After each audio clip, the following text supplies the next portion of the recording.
Welcome back to Naptime Knowledge. Take a slow breath in, hold it for just a moment, and then let it go. Let your body soften with that exhale. Let your shoulders drop away from your ears. Let your hands uncurl. Let the long accumulation of the day begin to dissolve the way the last light dissolves from the sky in the hour after sunset, slowly, without drama, until the dark is simply there, and it feels like it was always there, waiting patiently for the noise to stop. There is nothing left to do tonight. Whatever remains undone will still be there in the morning, patient as stone, and you can attend to it then. Right now, the only thing that is asked of you is this: to breathe and to listen, and to let your mind be carried gently somewhere far away.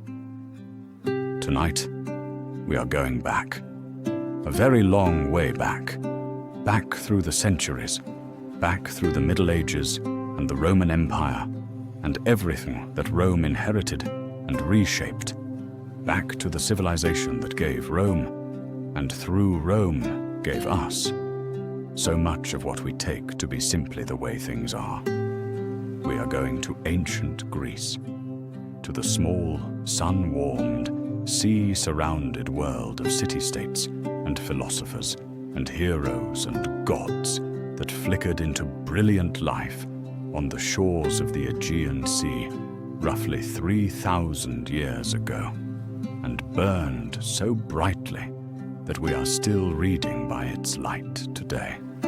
Ancient Greece is one of those subjects that seems, at first, almost too familiar to be interesting.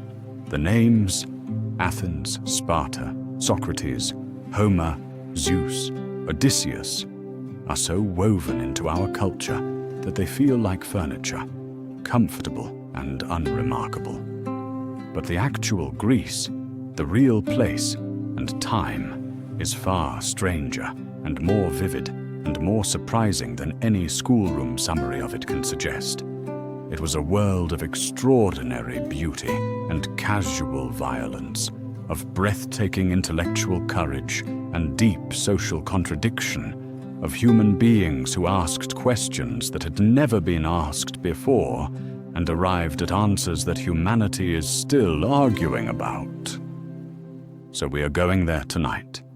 We will travel slowly, chapter by chapter, through the long arc of Greek civilization, from its deep Bronze Age roots to the conquests of Alexander, from the gods of Olympus to the markets of Athens, from the first tragedies performed in the theater of Dionysus to the Olympic Games held in the shadow of Mount Olympia. Sleep will find you somewhere along the way, and when it does, let it come without resistance. The Greeks had a god for sleep too, Hypnos, gentle and winged, twin brother of Thanatos, who moved through the world at night and breathed softly on the eyelids of the weary and drew them down into the warm dark of unconsciousness. He is in the room with you now. But before we begin, find a comfortable position. Let your body settle. Feel the weight of your limbs. Feel the surface beneath you, holding you completely. Gently close your eyes, or let your gaze go soft. We are going to breathe together for just a few moments, slowly, deeply, and with each breath, you will feel yourself becoming a little more relaxed, a little heavier, a little more ready for rest. Take your first breath in, slowly. Feel your chest and belly rise.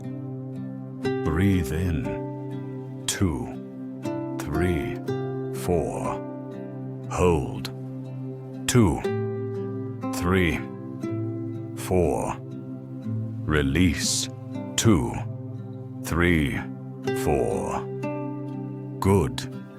Let your shoulders drop. Let your jaw unclench. Let your hands go soft. Breathe in. 2, 3, 4. Hold. 2, 3, 4.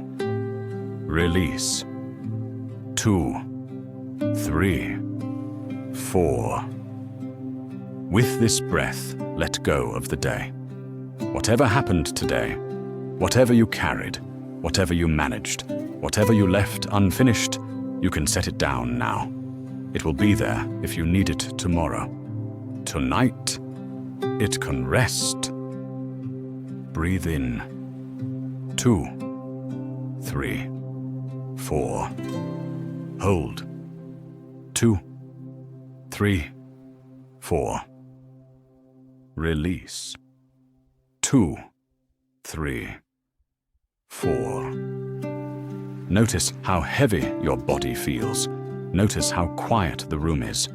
Notice how the breath moves through you like a slow, dark tide, in and out, unhurried and easy. You do not need to do anything right now. You do not need to be anywhere. You do not need to solve anything, or remember anything, or prepare for anything. The only thing that exists right now is this breath, and this quiet, and the story that is about to begin. Breathe in. 2, 3, 4. Hold. 2, 3, 4. Release. 2, 3, 4. When you are ready, let your breathing return to its own natural rhythm. Let it be effortless, and as you breathe, let the words of the story carry you slowly, gently, down towards sleep. Chapter 1. The World Before Greece. The Bronze Age Aegean. To understand ancient Greece, you need to know what came before it. Not because the Greeks themselves paid much attention to what came before. They often didn't, tending to think of themselves as the beginning of civilization, rather than its inheritors. But because the world that gave birth to Greece was itself extraordinary, and because the collapse of that world is one of the great mysteries of the ancient Mediterranean. Long before the Athens of Pericles, long before the Sparta of the warrior kings, long before Homer put the stories of the Trojan War into the meter and music of epic poetry, there were civilizations in the Aegean that were in every sense advanced. The most important of these, the ones that most directly shaped what would become Greece, were the Minoans and the Mycenaeans.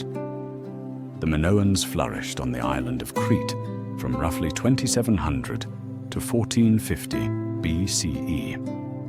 They built palace complexes of remarkable sophistication. The Great Palace at Knossos, covering more than 20,000 square meters, was a labyrinthine structure of storerooms and throne rooms and workshops and colonnaded courts, decorated with vivid frescoes in reds and blues and yellows that show acrobats leaping over charging bulls, blue monkeys in garden landscapes, women in elaborately flounced skirts with their hair curling to their waists. The Minoans were traders. Their ships moved through the eastern Mediterranean, carrying olive oil and pottery and metalwork, bringing back copper from Cyprus and tin from far to the north, and ideas from Egypt and the Levant. They were prosperous, artistically brilliant, and largely peaceful, or at least their art shows no particular celebration of warfare, which puts them in an unusual category among ancient civilizations. They had a writing system, Linear A, still undeciphered, Still one of the great unsolved puzzles of ancient linguistics. They had plumbing, running water, drainage channels, flush toilets. The Minoans were, by many measures, the most technologically sophisticated civilization in the Aegean of their time. And then, around 1450 BCE, something happened. The great palaces were destroyed. The civilization contracted sharply. What exactly happened is still debated. Volcanic eruption on the nearby island of Thera, invasion, internal disruption, some combination of all three. But Minoan civilization, as it had been, didn't recover, and into the space it left moved the Mycenaeans, the people whom Homer would one day call the Greeks. The Mycenaeans were Indo-European in origin, linguistically and culturally related to the peoples who were simultaneously spreading across Anatolia and Persia and northern India. They spoke an early form of Greek. They were, unlike the Minoans, unmistakably a warrior culture. Their palace at Mycenae, on the Greek mainland, was built on a commanding hilltop behind the famous Lion Gate, a massive stone threshold surmounted by two carved lions confronting each other. And within its walls were treasuries full of gold objects of extraordinary quality. The golden funeral masks, including the one that Heinrich Schliemann dramatically declared to be the mask of Agamemnon, are among the most stunning artifacts of the ancient world. The Mycenaeans controlled the Aegean from roughly 1600 to 1100 BCE. They traded, they fought, they built. They had their own writing system, Linear B, which was deciphered in 1952 by an architect named Michael Ventris, who demonstrated that it was an early form of Greek. The Linear B tablets that survive are almost exclusively administrative records, inventories of oil and grain and livestock, lists of workers and rations, which tells us that Mycenaean civilization was organized and bureaucratic, even if it was also violent and martial. And then, around 1200 BCE, the Mycenaean world collapsed. Not just Mycenae.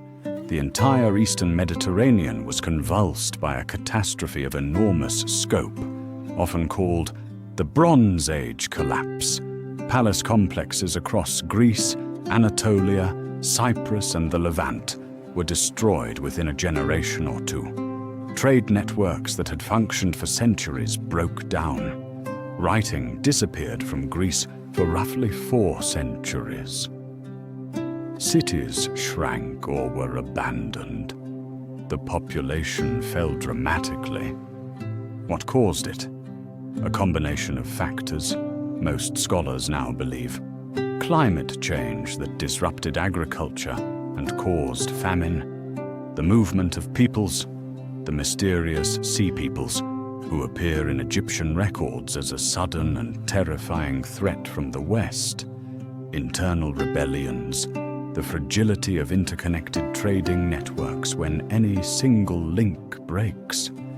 The Bronze Age collapse is, in some ways, the first documented systemic crisis of interconnected civilization. A warning from the deep past about the vulnerabilities that complexity and interdependence can create. Out of that collapse, slowly and painfully, over the dark ages that followed, roughly 1100 to 800 BCE, a period of poverty and simplicity and forgetting, emerged something new. The people who survived on the Greek peninsula and in the islands of the Aegean and on the western coast of Anatolia gradually rebuilt. They traded again, at first cautiously. They organized into small communities. They began to write again, this time using a new alphabet borrowed and adapted from the Phoenicians. And eventually, these communities grew into something that the world had not quite seen before. The Greek polis, the city-state. But before we get there, breathe for a moment in the deep dark before Greece. The Bronze Age Aegean, those palace civilizations glittering with gold and frescoes, those trading ships crossing the wine-dark sea, those warriors in bronze armor fighting for cattle and glory.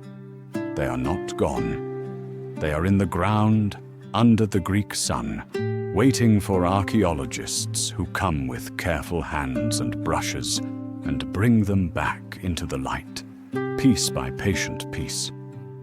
And they are in Homer, in the Iliad and the Odyssey, those great storehouse of Bronze Age memory, where something of the Mycenaean world was preserved through the centuries of the Dark Ages in the amber of oral poetry, passed from singer to singer until the words were finally written down. The world before Greece is still alive in its way, as all the deep past is still alive, present in what grew from it, in the very cells of the civilization that came after. Let that thought settle into you as you breathe. The deep roots of things, the long preparation for what is to come. Chapter 2. The Polis, the city-state, and the birth of democracy. Of all the contributions ancient Greece made to the world, and they are many, and they are extraordinary, perhaps none is more consequential than the polis, the city-state, that small, intense, self-governing community of citizens that was simultaneously a place, a political entity, a cultural identity, and a moral community. The polis is where the Greeks invented the very idea that human beings could govern themselves. That authority did not have to flow from a god-king or a divine emperor, but could be created and maintained by ordinary people making decisions together. The Greek world at its height, from roughly 800 to 300 BCE, was not a single nation or empire. It was a constellation of several hundred independent city-states, scattered across the Greek mainland, the islands of the Aegean, the western coast of Anatolia, and the shores of colonies planted as far afield as southern France, Sicily, and the northern coast of the Black Sea. Each polis was sovereign. Each had its own laws, its own calendar, its own patron deity, its own currency, its own army. Greeks fought each other as readily as they fought non-Greeks. The unity of the Greek world was cultural and linguistic, a shared language with many dialects, shared religious festivals, shared athletic competitions, not political. The physical form of the polis was characteristic, a central hilltop fortification called the Acropolis, a surrounding town called the Asti, a central public space called the Agora. The Acropolis held the city's most important temples. It was the sacred heart of the community, the home of its patron gods, the place to which the city retreated in times of extreme danger. The Agora was the living heart, a large open space where markets were held, political meetings took place, legal disputes were heard, and philosophers argued with anyone who would listen. The Agora was not merely a marketplace. It was the space where public life happened, where citizens encountered each other and debated and gossiped and transacted and simply were together in public. The citizen was the fundamental unit of the polis. Not the subject, not the slave, not the resident foreigner. The citizen, the person who belonged to the community and had both rights within it and obligations to it. In most polis, citizenship was defined by birth. You were a citizen if your father was a citizen, and was restricted to adult males. Women, slaves, and resident foreigners called metics were excluded from full citizenship and from the political processes it entailed. This was a profound limitation, and we should not minimize it. The famous Athenian democracy, which we rightly celebrate as a watershed in human political history, was built on the labor of tens of thousands of slaves and excluded the majority of its resident population from participation. The freedom and equality celebrated by Athenian orators was the freedom and equality of a particular class of men, purchased in part at the cost of the unfreedom of many others. And yet, within those limits, and they were severe, what the Greeks invented in their polis was genuinely new. The idea that citizens should have an equal say in the laws that governed them. The idea that political power derived from the community rather than from the divine right of a king. The idea that decisions should be made through argument and persuasion in public rather than through the decree of an authority that could not be questioned. These ideas were not obvious. They were not inevitable. Most of the civilizations that existed simultaneously with the Greek world didn't have them. The great empires of the ancient world, Persia, Egypt, Assyria, Babylon, were ruled by kings who derived their authority from divine mandate, whose subjects had no formal mechanism for restraining or removing them. Democracy, the word itself is Greek, from demos, people, and kratos, power, was invented in Athens in 508 BCE by a reformer named Cleisthenes. But it did not spring fully formed from nothing. It emerged from a long process of political experimentation and conflict that had been going on in various polis for 2 centuries, a process of aristocratic rule giving way to tyranny, giving way to reform, as the growing class of ordinary citizens who fought in the phalanx and rowed the warships demanded a larger share of political power. The Athenian democracy at its height was direct rather than representative. Citizens did not elect representatives to vote on their behalf. They voted themselves in the assembly that met on the hill called the Pnyx, where any male citizen could speak and every male citizen could vote. Decisions about war and peace, about treaties and laws and the appointment of magistrates were made by a show of hands or a vote of the assembled citizens. The Council of 500, chosen by lot, prepared the business of the assembly. Magistrates were chosen by lot or by election and served for 1 year. Even the generals were elected annually. The choice by lot, kleroterion in Greek, was considered by the Athenians to be the most democratic method of selection, more democratic even than election, because election favors the eloquent, the wealthy, the well-connected.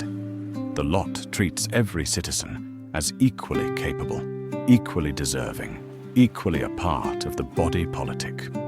To govern by lottery is to take seriously the idea that any citizen can govern, that there is no natural aristocracy of rulers, no special class of people born to power.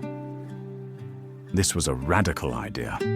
It remains a radical idea, and it was thought up, worked out, and imperfectly but genuinely practiced in a city of perhaps 300,000 people on a rocky peninsula jutting into the Aegean Sea. 2,500 years ago. Breathe slowly now. Let the Agora spread out in your imagination. The morning light slanting across the colonnade, the smell of bread and olives from the market stalls, the sound of argument and negotiation, citizens standing in groups, gesturing, disagreeing, doing the difficult and essential work of self-governance in the open air. This is where it began. Here, in this ordinary and extraordinary place, something about how human beings could live together was worked out, that we are still working out. Chapter 3. The Gods of Olympus, Zeus, Athena, Apollo, and their world. Before we go further into the human world of ancient Greece, we must spend some time in the divine one. Because the gods were not separate from Greek life, they were woven into every part of it. They were present in the household, in the city, in the natural world, in the human body and the human mind. The Greeks did not merely believe in their gods as an abstract, theological proposition. They lived with them, argued with them, made deals with them, feared them, loved them, and blamed them. The Greek gods were, famously, extraordinarily human. They were not omniscient, not omnipotent, not perfectly good. They were jealous and lustful and petty and magnificent and cruel and generous all at once, and their stories, the myths that every Greek child absorbed from infancy, were full of betrayal and passion and comedy and horror that mirrored, with only the amplification that divine scale provides, the full range of human experience. This was not an accident. The Greeks made their gods in their own image, not out of arrogance, but out of the conviction that the divine and the human were not entirely separate orders of being, that the same forces that moved in human hearts also moved in the cosmos at large. At the center of the Greek divine world were the 12 Olympians, the gods who dwelt on Mount Olympus, the highest mountain in Greece, shrouded in clouds, touched by the sky. Zeus was their king, the lord of sky and thunder, the god of justice and the order of the cosmos, the father of gods and mortals both. He was not a creator god in the way the god of the Abrahamic religions is a creator. The Greeks had separate creation myths, and Zeus was as much a product of the cosmos as its ruler, but he was the ultimate authority, the guarantor of oaths, the upholder of hospitality, the sacred obligation of host to guest and guest to host that was central to Greek society, and that Zeus himself was believed to protect personally. Zeus was also, by any measure, a terrible husband. His wife Hera, the goddess of marriage and family, spent much of her divine existence dealing with the consequences of her husband's relentless infidelities. Zeus pursued mortal women and divine ones, sometimes in human form, sometimes as a bull, sometimes as a swan, sometimes as a shower of gold. The children of these unions populated Greek mythology: Heracles, Perseus, Helen of Troy, Minos of Crete. Hera's response to these affairs was typically not directed at Zeus, who was beyond her power to punish, but at the women and children who were the objects and products of his desire. She was calculating, persistent, sometimes terrifying. She was also, in her way, admirable, a goddess of enormous dignity and intelligence, navigating an impossible situation with the resources available to her. Athena was the goddess of wisdom and of warfare, but warfare of the strategic kind, the kind that required intelligence and planning, as distinct from the brutal, blood-drunk battlefield frenzy that was the province of Oris. She was the patron goddess of Athens. Indeed, the city bore her name, won in a famous contest with Poseidon, in which she offered the city an olive tree, and he offered a saltwater spring, and the Athenians chose the olive wisely. Athena was born fully grown and fully armed from the head of Zeus, after he swallowed her mother Metis, the goddess of wisdom and counsel, having been warned that Metis's children would be greater than their father.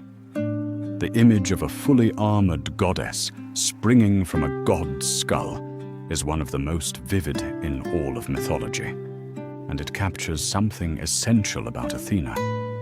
She was not born of weakness or vulnerability, but of pure intellect, force, and divine power. Apollo was the god of light, of prophecy, of music and poetry, of medicine and healing, and of a kind of severe, rational clarity that the Greeks associated with the sun itself. He was the most beautiful of the male gods, depicted always as eternally young, holding his silver bow or his golden lyre. His oracle at Delphi, a sanctuary on the slopes of Mount Parnassus, where a priestess called the Pythia breathed volcanic fumes and delivered prophecies on his behalf, was the most important religious site of the Greek world. Cities and kings consulted the Delphic oracle before making major decisions. The answers they received were famously ambiguous, famously capable of multiple interpretations, famously correct in ways their recipients did not anticipate until it was too late. 2 inscriptions were carved at the entrance to the temple at Delphi, and they were so central to the Greek worldview that they deserve to be quoted. The first, "Know thyself."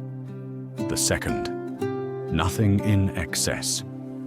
In these 6 words, "Know thyself, nothing in excess," the Greeks summarized what they believed to be the foundations of wisdom, self-knowledge, and moderation. The great failures of Greek mythological heroes were almost always failures of self-knowledge or failures of moderation. The overweening pride called hubris that led men to believe they were beyond the limits set by the gods, and that the gods inevitably punished. Aphrodite was the goddess of love and beauty. Born from the sea foam, the myth of her birth, which inspired Botticelli's famous painting 2,000 years later, is one of the most beautiful in all of mythology. She was married to Hephaestus, the ugly, lame god of the forge, and she was therefore unhappily married. Her most famous affair was with Oris, the god of war, whose brute physicality and heat of passion apparently compensated for his intellectual deficiencies. Aphrodite's power was perhaps the most dangerous of any gods, because it bypassed reason entirely. She could make anyone desire anything, regardless of the consequences. Her gift to the Trojan prince Paris, the most beautiful woman in the world, who happened already to be married to a Greek king, set off the Trojan War, which killed thousands and destroyed a civilization. Dionysus was the god of wine, of theater, of transformation, of ecstasy and dissolution. Everything that Apollo, with his love of order and clarity, was not. He was the outsider among the Olympians, born of a mortal mother, and therefore more vulnerable, more liminal, more connected to the messy, overwhelming, boundary-dissolving power of intoxication and religious frenzy. His worship involved rituals of singing and dancing and drinking that were deliberately transgressive, deliberately releasing, that took ordinary people out of their ordinary lives and gave them a few hours of being something other than themselves. The theatre, which the Greeks invented and which remains one of their most enduring gifts to human culture, grew from the rituals of Dionysus. The Greek gods were not moral exemplars. They were not beings whose behavior human beings were meant to imitate. They were forces, as real as the storm and the ocean, and the desire that overcomes reason, and the clarity that comes after grief.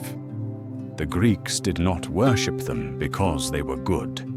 They worshipped them because they were real, because they were present in the world, because the forces they embodied could not be denied or ignored, and because the proper attitude toward overwhelming force, when flight is impossible, is propitiation, respect, the acknowledgement that something is greater than you.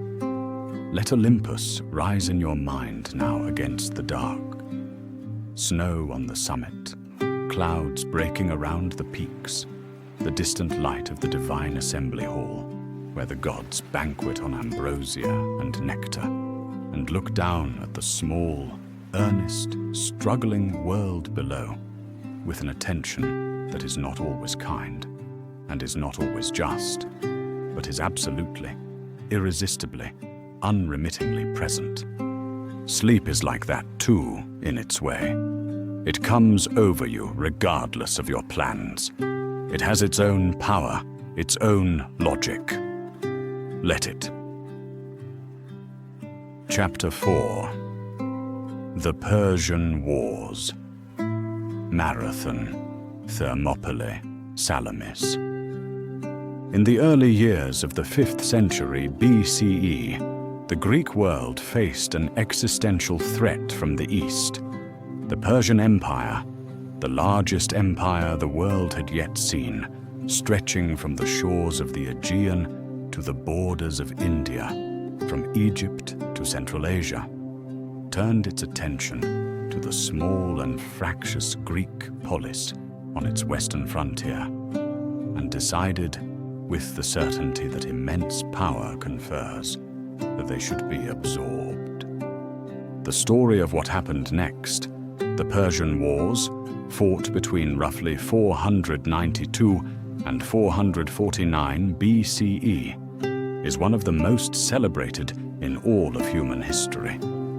Not primarily because of who won, though that matters enormously for everything that came after, but because of the way the Greeks told the story, the meaning they made of it, the template it provided for every subsequent narrative about free people resisting overwhelming force. The first major Persian invasion came in 490 BCE under the Emperor Darius I. The Persians landed at the plain of Marathon, about 26 miles northeast of Athens, with a force that ancient sources exaggerate, but that modern scholars estimate at perhaps 25,000 men. The Athenians marched to meet them with roughly 10,000 hoplites, citizen soldiers in bronze armor, fighting with long spears in the tight formation of the phalanx. They requested help from Sparta, whose messenger ran the 150 miles between the cities in 2 days and arrived to be told that Sparta would come. But not yet. A religious festival prevented them from marching immediately. The Athenians, facing a force more than twice their size without their most powerful ally, chose to attack. The decision was made by the general Miltiades, and its execution was a tactical masterpiece. The Athenians ran at the Persian line, an unusual choice, since it meant covering the ground between the two armies quickly and giving the Persian archers less time to do their work. and stretched their wings while thinning their center, so that when the lines met, the stronger Persian center broke through while the stronger Athenian wings enveloped the Persian flanks. The Persian army was driven back to their ships in confusion. About 6,000 Persians died. About 200 Athenians. The news of the victory was carried to Athens by a runner, a soldier named Pheidippides, according to the story, who ran the 26 miles from Marathon to Athens, burst into the city, cried, "Nike, victory!" and died. Whether this is literally true is uncertain. The story appears only in later sources, but it gave us the marathon, the race of 26 miles and 335 yards that has been run in Olympic competitions and city races ever since. An endurance event named for a battle that secured, against all odds, the survival of the world's first democracy. The Second Persian invasion came 10 years later, in 480 BCE, under Darius's son Xerxes, and it was incomparably larger. Ancient sources give numbers in the millions. Modern scholars estimate something between 100 and 300,000 soldiers, crossing from Asia into Europe on a bridge of boats lashed together across the Hellespont. The Greek Polis, united for perhaps the only time in their history, by a threat they could not face separately, assembled a coalition army and met the Persians at the narrow pass of Thermopylae. Thermopylae, the hot gates, named for the sulphurous springs nearby, was a coastal pass, barely wide enough for a cart, between the cliffs and the sea, through which the Persian army had to travel to reach southern Greece. The Greek coalition, led by the Spartan king Leonidas, chose to hold it. For 2 days, the Greeks in the narrow pass held off the entire Persian army, the geography making Persian numbers irrelevant, the pass too narrow for more than a few dozen soldiers to fight at a time. On the 3rd day, a Greek traitor showed the Persians a mountain path that allowed them to outflank the defenders. When Leonidas heard that Persian forces were moving around behind him, he sent the bulk of the coalition forces away to fight another day. He himself remained, with his 300 Spartans and a few thousand other Greeks, to hold the pass as long as possible. They all died, every one of them, fighting in the pass they could no longer hold. The inscription carved on a stone at Thermopylae afterward, composed by the poet Simonides, has been translated many times, and always imperfectly. Because it is so simple, the translation somehow diminishes it. But its essence is this: "Go tell the Spartans, stranger passing by, that here, obeying their commands, we lie." The Persians took Athens and burned the Acropolis, but before they could, the Athenians evacuated their city, every man, woman, and child, to the island of Salamis nearby, in one of the most extraordinary mass evacuations in ancient history. And in the strait between Salamis and the mainland, the decisive battle of the Persian wars was fought, not on land, but at sea. The Athenian statesman Themistocles had persuaded Athens, years before the invasion, to use a windfall from a new silver mine, not on distributions to citizens, but on the construction of 200 warships.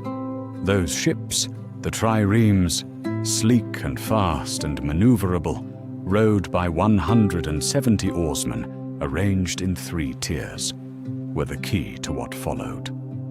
At Salamis, the Greek fleet, the largest contingent Athenian, lured the Persian navy into the narrow strait, where their superior numbers were again irrelevant, and where the Greek rowers, highly trained and highly motivated, maneuvered with a skill the Persians could not match. The Persian fleet was destroyed. Xerxes, watching from a golden throne on the shore, turned and began the long march home. What would have happened if the Greeks had lost? If the Persians had absorbed the Greek world into their empire, suppressing the democracy that had barely taken root in Athens and was still being contested in most other polis? This is one of the great historical counterfactuals, genuinely unanswerable. But the philosophy, the drama, the medicine, the mathematics, the political thought that came out of Athens in the 50 years after Salamis would not have been possible under Persian rule. Not because Persians were enemies of culture. They were not. The Persian Empire was in many ways extraordinarily tolerant and sophisticated. But because the specific conditions of the free polis, the democracy, the open debate of the Agora, were what made 5th century Athens possible. Persia had no Agora. It had no assembly where citizens voted on policy. It had no tradition of public argument about the nature of justice and the good life. We are, in some small and indirect way, the inheritors of what the Greeks at Marathon and Thermopylae and Salamis preserved. The line from those battles to the ideas and institutions we live by today is long, and it passes through many other hands and minds and civilizations. But it is not broken. Chapter 5. The Golden Age of Athens. Pericles, the Parthenon, and democracy. The 50 years after Salamis were, by any measure, one of the most extraordinary half-centuries in the history of human civilization.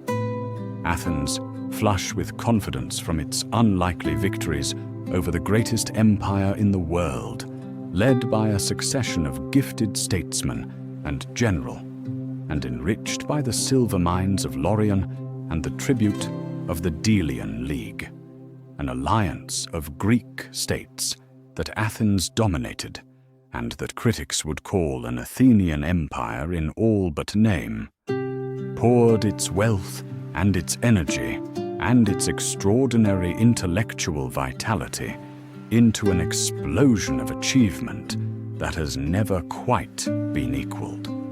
At the center of this golden age was Pericles, statesman, general, patron of the arts, orator of extraordinary power, who dominated Athenian politics for 3 decades, from roughly 460 to 429 BCE, and whose vision of Athens as the school of Greece shaped both the city and the way it thought of itself. Thucydides, the great historian, preserved a funeral oration that Pericles delivered for the Athenian war dead in the first year of the Peloponnesian War, and it is one of the most celebrated pieces of political rhetoric in all of history, a statement of what Athens believed itself to be and what democracy, at its best, could be. Athens, Pericles said, was a democracy, and by that he meant not merely that the many had power, but that each individual mattered, that the city valued its citizens as individuals and not merely as instruments of the state. We are lovers of beauty without extravagance, he said, and of wisdom without weakness. Poverty is not a disgrace for any man who acknowledges it, but not to struggle against it is truly disgraceful. We regard the person who takes no part in public life not as one who minds their own business, but as one who has no business here at all. This was the ideal. The reality was more complicated, as it always is. Athens in the age of Pericles was also a slave society, an imperial power that treated its allies with considerable ruthlessness, a city that condemned Socrates to death for asking inconvenient questions and exiled anyone who became too popular and therefore too powerful. Democracy Athenian style had sharp teeth, but the ideal, the vision of a community of free and equal citizens governing themselves through reason and argument, was real, and it was new, and it changed the world. The greatest physical monument of the Periclean age is the Parthenon, the temple of Athena Parthenos, Athena the Virgin, that stands on the Acropolis of Athens, and that, even in its ruined state, remains one of the most beautiful buildings human beings have ever made.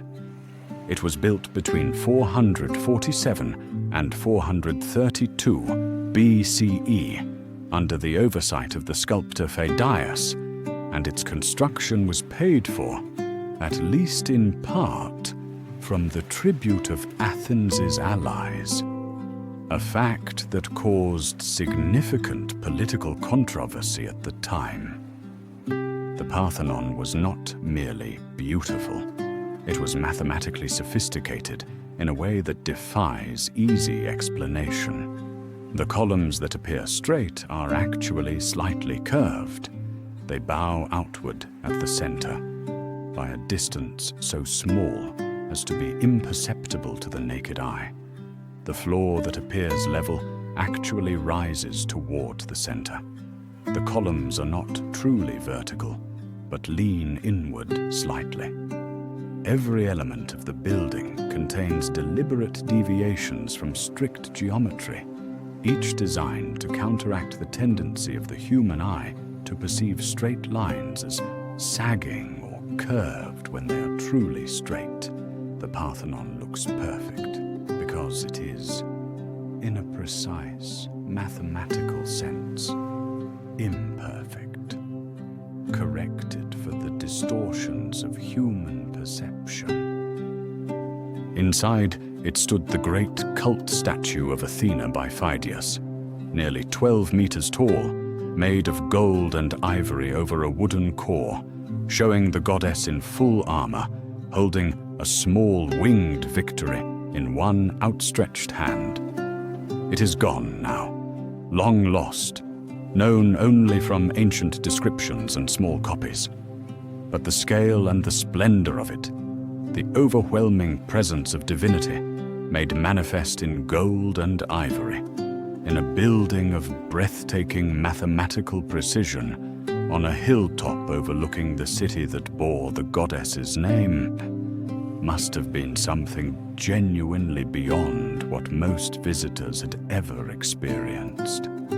The Periclean age also saw the construction of the Oegean of Pericles, of the Temple of Hephaestus, of the long walls connecting Athens to its port at the Piraeus, and the rebuilding and expansion of all the structures the Persians had burned. Athens was made new, on a scale of beauty that expressed the confidence of a city that had, against all probability, defeated the greatest empire in the world and emerged as the greatest power in Greece.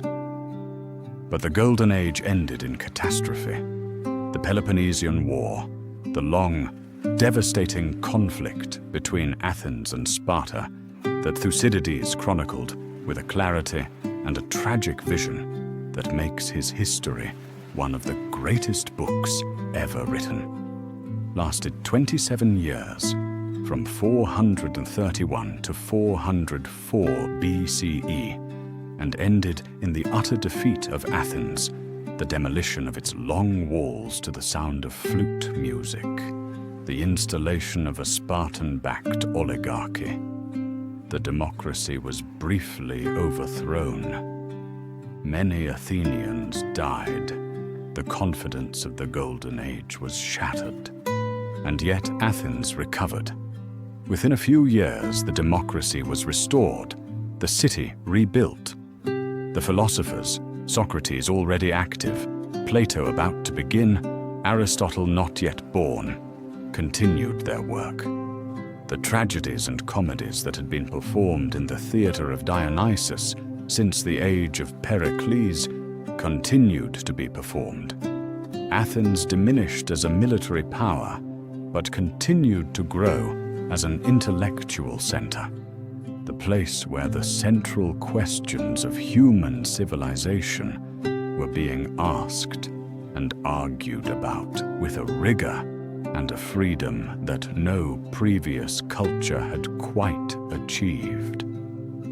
That is the true legacy of the Golden Age, not the Parthenon, extraordinary as it is, not the military victories, but the culture of inquiry that the democracy made possible, the conviction that truth was worth pursuing and that argument was the method, the openness to question that led, directly and inevitably, to philosophy. Chapter 6. Socrates, the man who questioned everything. He left no writings. Everything we know about him comes from other people's accounts, primarily from his devoted student Plato, who may have idealized him, and from the less reverential portrait sketched by the comic playwright Aristophanes, who mocked him. He was ugly by Greek standards, short, stocky, snub-nosed, with bulging eyes that his admirers compared to a satyr's and his enemies found merely ridiculous. He dressed carelessly and went barefoot even in winter. He was famously difficult to argue with and famously impossible to get rid of. He was also, by the testimony of virtually everyone who knew him, the most extraordinary human being they had ever encountered. And he was put to death by the city he loved in 399 BCE at the age of approximately 70 for the crime of impiety and the corruption of the youth of Athens. His name was Socrates, and the method he invented, the Socratic method, the practice of rigorous questioning that exposes the hidden contradictions in what people believe, is still the foundation of good philosophical and scientific thinking. It is, in some sense, the single most important intellectual tool that human civilization has ever developed. Socrates walked the streets of Athens and talked to people. He talked to politicians and generals and artisans and poets and anyone else he could find, and he asked them questions about the things they believed they knew. What is justice? What is courage? What is piety? What is the good life? And invariably, infallibly, the questions revealed that they did not know. They had opinions, they had assumptions, they had convictions they had never examined. But they did not know in the sense of being able to provide a consistent and well-reasoned account of what they believed. This made people uncomfortable, and it made people angry. To be shown in public by a squat, barefooted man who claimed to be himself entirely ignorant, that your confident beliefs dissolved under questioning. This was not pleasant. Aristophanes wrote a comedy, The Clouds, in which Socrates floats in a basket above the stage, studying things in the air, and teaches young men to make the weaker argument appear the stronger. The play is funny and not entirely fair. but it tells us something about how Socrates appeared to ordinary Athenians. As a dangerous man, a destabilizer of comfortable beliefs, a threat to the social order that rested on those beliefs. Socrates himself, in Plato's account, described his role in terms of a famous oracle.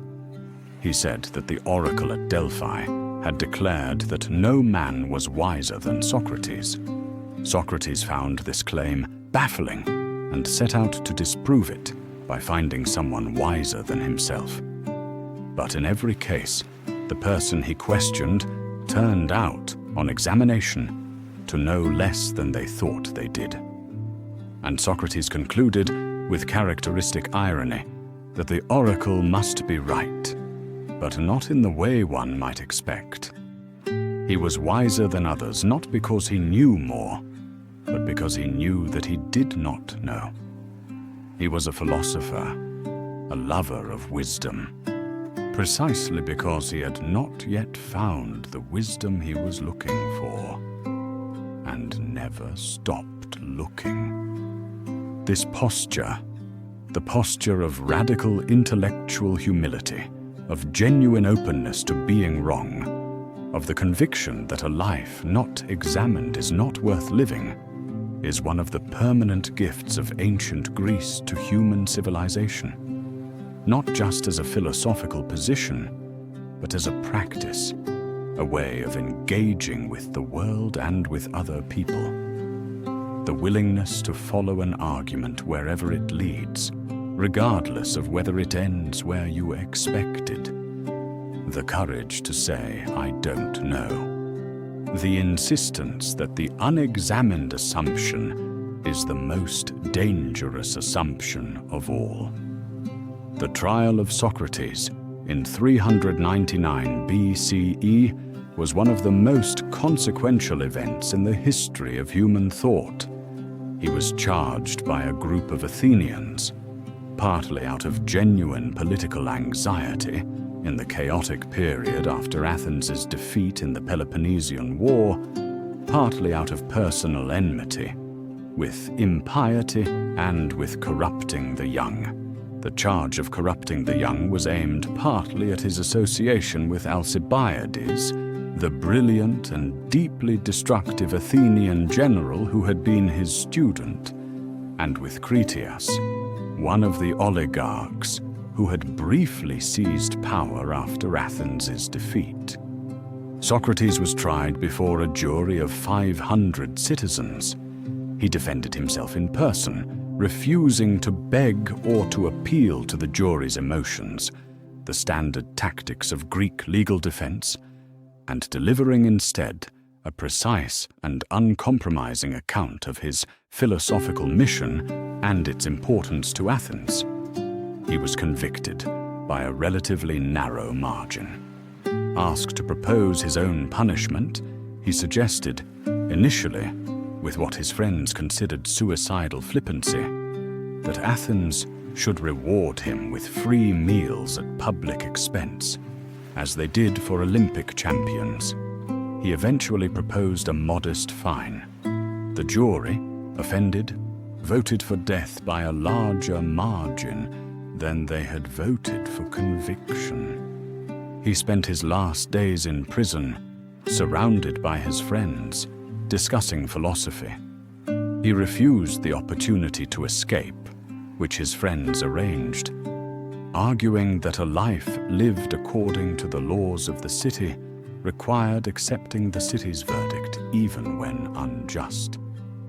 In Plato's Phaedo, one of the most beautiful documents of the ancient world, Socrates discusses the immortality of the soul in the hours before his death, with a calm and even a cheerfulness that his grieving friends find almost unbearable.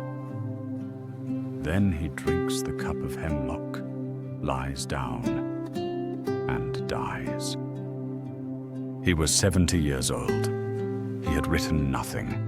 He left behind 4 students who would change the world, Plato most immediately, Aristotle through Plato, and through Aristotle. Essentially, everyone who has ever thought carefully about anything. Rest now in the warmth of his legacy, the examined life, the courage to not know, the question asked with genuine openness, without expectation of a particular answer. Socrates is in every scientist who formulates a hypothesis and genuinely tries to disprove it. He is in every philosopher who follows an argument past the point of comfort.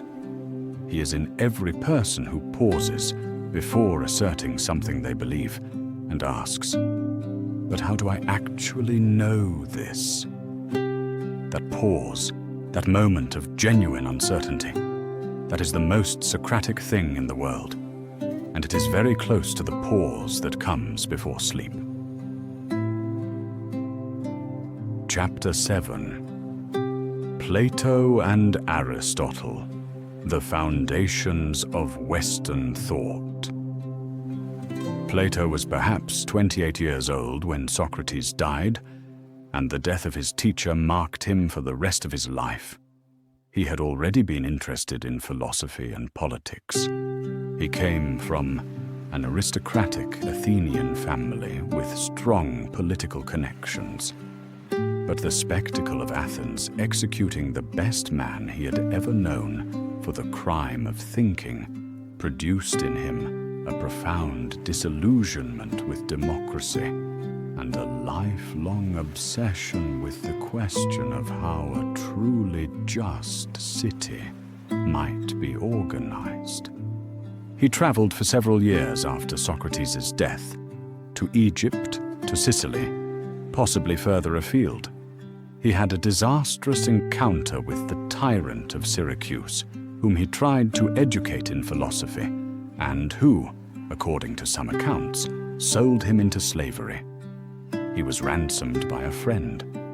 And then, around 387 BCE, he returned to Athens and founded the Academy, the institution that is sometimes called the first university in the Western world. The Academy operated for nearly 900 years, from Plato's founding until its closure by the Christian Emperor Justinian in 529 CE. It was a place of philosophical teaching and research, where students came to learn and to argue and to write, and where Plato himself taught until he died in his early 80s. Its graduates included some of the most important thinkers of the ancient world. Its most famous student arrived at the age of 17 and stayed for 20 years. His name was Aristotle.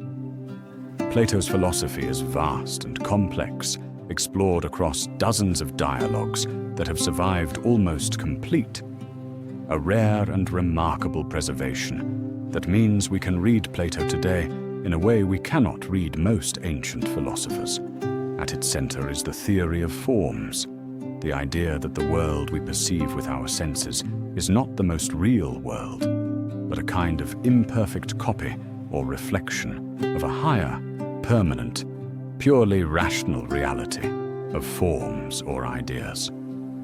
The particular beautiful things we see in the world, a beautiful face, a beautiful painting, a beautiful mathematical proof, are beautiful because they participate in the form of beauty. The perfect and eternal essence of beauty, of which all particular beautiful things are imperfect instances. This is a strange idea, and Plato knew it was a strange idea, and much of his philosophical writing is devoted to working out its implications and defending it against objections. But it is also, in its strange way, immensely powerful.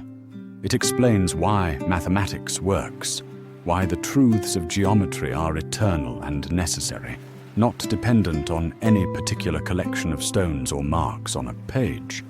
It grounds ethics, the claim that justice is not merely a social convention, but something real, something that particular just actions participate in, and by which they can be judged. It provides a theory of knowledge, how human beings, trapped in the cave of sensory experience, can nonetheless aspire to genuine knowledge of the truth. His political philosophy, most fully expressed in the Republic, is more troubling. Plato's ideal city is an aristocracy of wisdom, ruled by philosopher kings who have been educated through decades of mathematical and philosophical training to understand the form of the good, and who therefore know what is truly best for the community. This is not a democracy. It is a meritocracy of a very particular kind, in which the ruler's authority is legitimated by their knowledge rather than by the consent of the governed. Plato had seen what democracy did to Socrates, and he was not prepared to trust it. The philosopher king is a seductive idea. It is also a dangerous one. History is full of rulers who claimed that their superior understanding legitimated their power, and the consequences have rarely been good. Plato himself knew this. His encounters with the tyrants of Syracuse cured him of whatever illusions he had about the ease of translating philosophical wisdom into political practice. But the idea survived, and it remains one of the persistent temptations of political thought. The hope that somewhere, somehow, there is someone wise enough to govern the rest of us justly. Aristotle was different from his teacher in almost every important respect. Where Plato was idealist, Aristotle was empirical. He wanted to examine the actual world, to collect facts, to observe and classify and reason from evidence.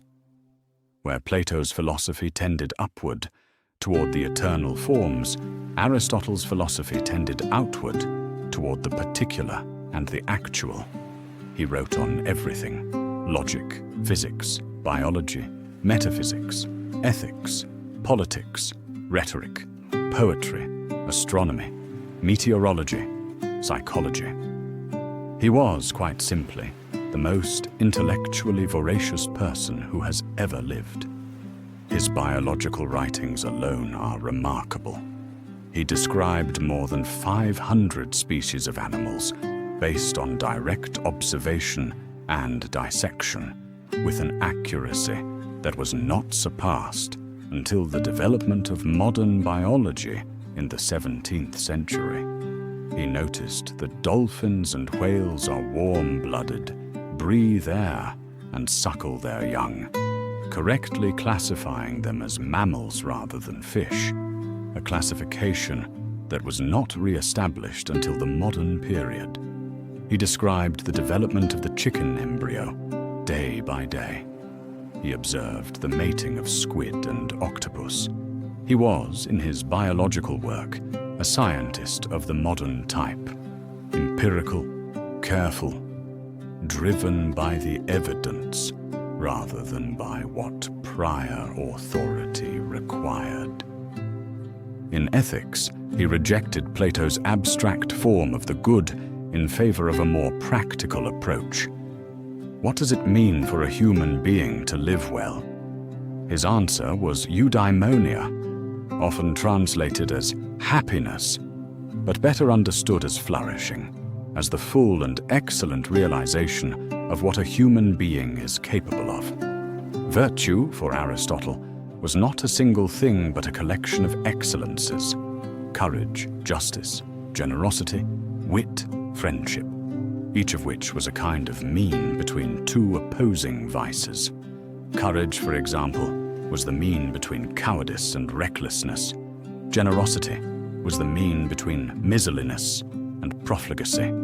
The virtuous person was not someone who suppressed their desires, but someone who had cultivated the right desires, who genuinely enjoyed doing the right thing, in the right way, at the right time. This vision of ethics, practical, embedded in real human life, concerned with character and habit and the cultivation of a good life in a real community, has been as influential as anything Plato wrote, and it speaks to something deep and true about the human situation. We are not disembodied intellects making decisions from behind a veil of ignorance. We are embodied creatures, shaped by our habits and our communities, and the good life is something we grow into over time, through practice and good fortune, and the company of good people. Together, Plato and Aristotle, teacher and student, idealist and empiricist, one reaching toward eternity and the other examining the actual, established the framework within which philosophy has been conducted ever since. Every philosopher in the Western tradition has been, in some sense, in dialogue with them. Every scientist, every ethicist, every political thinker. Their questions are still our questions. Their arguments are still alive. Chapter 8. Alexander the Great, the World Conqueror. In 356 BCE, in the city of Pella in the kingdom of Macedon, a child was born to the king Philip II and his queen Olympias. The child's tutor, from the age of 13, was Aristotle. By the age of 32, the child had conquered most of the known world. His name was Alexander, and within a generation of his death, he was being called Great. Philip II of Macedon was himself a formidable figure, a brilliant military organizer who unified the fractious Macedonian kingdom, developed the Macedonian phalanx into a weapon of devastating power, and spent 2 decades methodically extending his control over the Greek world, using a combination of military force and political skill that the divided Greek polis could not effectively resist. By 338 BCE, Philip had established Macedonian hegemony over most of Greece, and only his assassination in 336 BCE, at the hands of a bodyguard whose motives remain controversial, cut short what might have been an even greater career. Alexander was 20 years old when his father was killed. He suppressed the revolts that immediately broke out across Greece and Macedon with alarming speed and ruthlessness. The city of Thebes, which had rebelled, was razed to the ground, its population enslaved. Then he turned east toward the Persian Empire that his father had planned to invade, and began one of the most extraordinary military campaigns in human history. He crossed into Asia in 334 BCE with roughly 40,000 soldiers. In the next 11 years, he fought the Persian great king Darius III, conquered Egypt and founded Alexandria, crossed the Hindu Kush into Afghanistan, pushed into the Punjab in what is now Pakistan, reached the Indus River, and was there, for the first and only time, stopped. Not by an enemy army, but by his own soldiers, who had been marching and fighting for 11 years and refused to go further. Alexander wept, according to the accounts, when he finally accepted that he couldn't go on. He turned west. He died in Babylon in 323 BCE at the age of 32 of a fever, or possibly of heavy drinking, or of the cumulative effects of the many wounds he had received in battle. He had not yet named a successor. When asked who should inherit his empire, he reportedly said, or was said to have said, the strongest. The result was the Wars of the Diadochi, the succession wars among his generals that tore his empire apart, and produced a series of kingdoms that shaped the Mediterranean world for the next 3 centuries. What was Alexander? The question has been debated ever since his death. He was a military genius of the first order. His tactics at the battles of Granicus, Issus, and Gaugamela are still studied in military academies. He was personally brave to the point of recklessness, leading his cavalry in the charge at the decisive moment rather than directing the battle from safety. He was capable of extraordinary generosity and equally extraordinary cruelty. He burned the Persian capital Persepolis in what was apparently a drunken night of celebration, and he killed his friend and General Clitus in a rage at a drunken dinner. He was also something new, a conqueror who was genuinely interested in the cultures he conquered. He adopted Persian court dress and Persian court ceremony. He encouraged his officers to marry Persian and Bactrian women. He himself married Roxana, a Bactrian noblewoman, and later the Persian princess Statera. He incorporated Persian nobles into his administration. He consulted the oracle at Siwa and accepted the pronouncement that he was the son of Zeus Ammon. He wanted to be not merely the king of Macedon who had conquered Persia, but a universal ruler of a world that transcended the old categories of Greek and barbarian. Whether this was genuine vision or political calculation is impossible to know. Perhaps it was both. What is certain is that his conquests spread Greek language and Greek culture across a vast territory, from Egypt to Bactria, from Anatolia to the Punjab, in a process called Hellenization that continued for centuries after his death and produced the culture we call Hellenistic, a fusion of Greek and Eastern elements that was cosmopolitan, philosophically sophisticated, and extraordinarily productive in science and mathematics and art. The world after Alexander was a bigger world, bigger in every sense than the world of the classical Polis. The Hellenistic kingdoms that succeeded his empire were not city-states, but genuine empires, ruled by kings rather than elected magistrates, connected by trade routes that reached from the Mediterranean to China. Greek was the common language of commerce and culture across this vast territory. The Library of Alexandria, founded by the Ptolemaic kings of Egypt as a repository of all human knowledge, contained at its height perhaps 500,000 scrolls, the largest collection of texts the ancient world ever assembled. Alexander's ghost haunted the ancient world for centuries. Julius Caesar reportedly wept at a statue of Alexander in Spain, lamenting that he had achieved so little by comparison at the same age. Roman emperors modeled themselves on him. Medieval kings kept his biography, the Alexander Romance, a mixture of history and legend, as almost a guide to royal ambition. Napoleon slept with a copy of the ancient sources under his pillow. The name Alexander became, across most of the world, a name associated with greatness.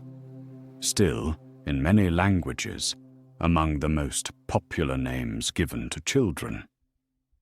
He was not a good man by many measures. He was a destroyer as much as a builder.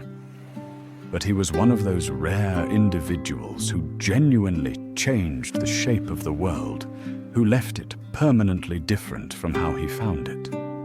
The Hellenistic world he created was the world into which Christianity was born, the world that shaped the formation of Islam, the world that transmitted Greek philosophy and science to the medieval and modern periods. Without Alexander, the history of the world is genuinely unimaginable. Chapter 9. Greek Mythology. Creation, heroes, and the human condition. We have already met the gods of Olympus, but Greek mythology is bigger than the Olympians. It is a vast, strange, beautiful, often terrifying, imaginative world that encompasses the creation of the cosmos, the birth and death of gods, the deeds of heroes who stand between the human and the divine, and the extraordinary stories that the Greeks told themselves about the nature of the world and the nature of being human in it. At the beginning of everything, in Hesiod's Theogony, one of the oldest surviving Greek texts, was chaos. Not the chaos of disorder, but the chaos that is the original void, the primordial openness before anything existed.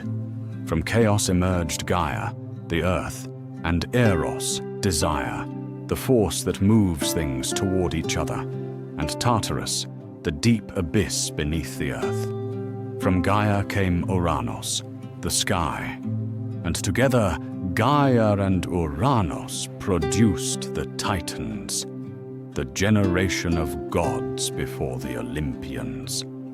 Kronos, the youngest and most cunning of the Titans, overthrew his father Uranos with a sickle, castrating him, an act of violence so extreme that the blood that fell into the sea gave rise to Aphrodite herself, born from the foam, beauty emerging from brutality. Kronos then ruled as king of the gods, but had been warned that his own child would in turn overthrow him. His response was characteristic. He swallowed each of his children as they were born.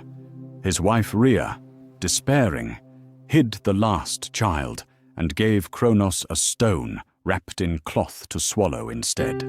The hidden child was Zeus, who grew up, returned, forced Kronos to disgorge his siblings, led them in a war against the Titans called the Titanomachy, and established the Olympian order. The Greeks were not troubled by the violence of this creation narrative.